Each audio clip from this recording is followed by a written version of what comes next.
Accessibility isn't just a checkbox. It's about removing barriers so that every learner can be successful. But we need to do this without burning ourselves out. In this video, I'm going to break down accessibility and make it accessible for you. I'm Dr. Catrina Mitchum, and I have been designing courses online for adults since 2009. And no, I am not here to overwhelm you with a massive to-do list. We're going to explore how making courses accessible isn't just good for your clients, it's good for you too.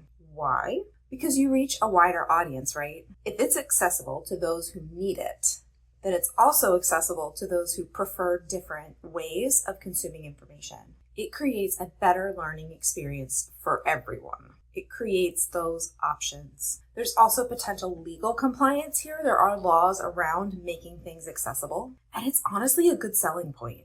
So there are two key types of accessibility. The first is conceptual accessibility, and this is accessibility based on who they are, what they know, and how you're communicating. We've covered some of this over the rest of the series because I would argue those things fall under accessibility. If you have not seen them, check out my videos on goals, transparency, and options. Most of this video, we're actually going to talk about the second type of accessibility, which is what I like to call functional accessibility. This is the stuff like captions, alt text, clear navigation, writing in plain language, making it accessible for folks who actually need it in order to be able to complete the course. I touched on these briefly in a video a few weeks ago, but this is going to be a deeper dive into the how to do this without burning out.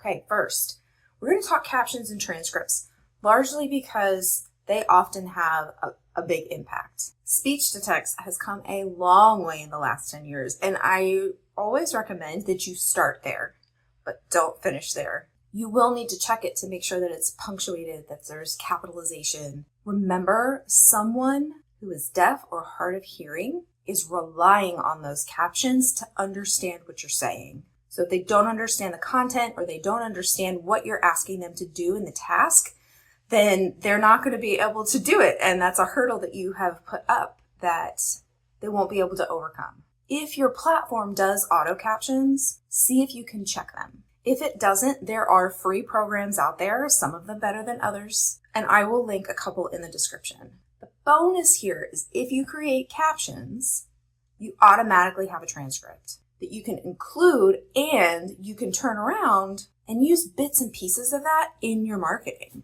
When we're just talking things out, whether that's to a camera or to another person, we often come out with these really good nuggets and we're like, oh, what did I say again? I wish I was recording. We'll use those nuggets that you've done in your recordings to market the course, to articulate why this thing is a thing that they need. This video is going to be tech agnostic, but if you let me know in the comments what kinds of programs you're using or have access to already, I can use them to show you how to do certain things in another series. The second functional accessibility area is alt text. So for alt text, you want to keep it short and descriptive.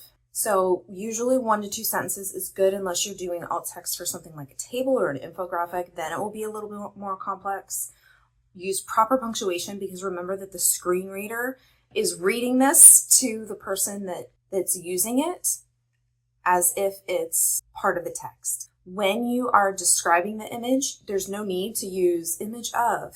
Just get right into the description and consider why you chose this. What is the purpose of this image in the overall scheme of what you're including? You don't need to duplicate text that's already elsewhere. And remember, it's about including the things that are important. This is an area where, depending on what AI you're using, you can ask it for help. You can ask for it to at least draft an alt text description for an image. Always check it and make sure that it's accurately representing what you're trying to get that image to do in the text, but it's not a bad place to start. You can also create templates. So if you tend to use the same logo, right, you can put logo of and then describe what the logo looks like. The third is navigation, and navigation falls into kind of two categories. The big one is onboarding.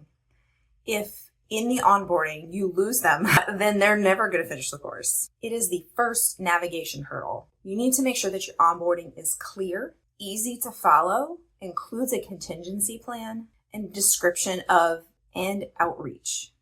This is a moment in the course where you should be prompting them to see if they're getting in and getting started okay. Always have others test this out, and still don't assume that the onboarding is easy to navigate. There will always be someone who didn't think X, Y, or Z was intuitive. And this is a critical part of client success in your course. Some other navigation accessibility things to consider is color contrast for those with color blindness. I have a checker for that I will put in the description. And then also pathways and the order of things. So if there's not enough color contrast, someone won't know that there's text on a button. And if things are in an order that doesn't make sense, they won't know where to click or where to go next. So if you're like me and your program or your course has multiple different places that people could start depending on how they come to you, making sure that what their individual path should be